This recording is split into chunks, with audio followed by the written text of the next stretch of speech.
Los territorios Cacchi y Pocomchi, dos pueblos mayas contemporáneos, se reúnen al sonar del caracol, atravesando caminos del Gran Sultapá para elegir a la princesa de Tezulutlán, conjugando ideas de dualidad y complementariedad. Desde este extenso lugar, un día gobernado desde Chup-Lich-Och por Juana Popoat, se realizará en otro lugar histórico, el antiguo Chi-Moná, el segundo evento cultural del Festival Folclórico Nacional de Cobán, en su 55ª edición, sábado 15 de julio desde las 19 horas en el gimnasio del Instituto Nacional de la Juventud de Alta Verapaz, INJUD.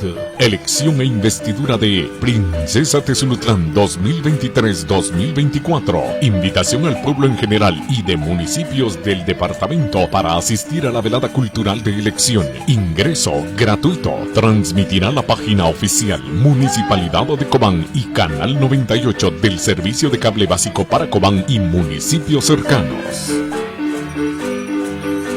Municipalidad de Cobán, ciudad inteligente, digna y segura.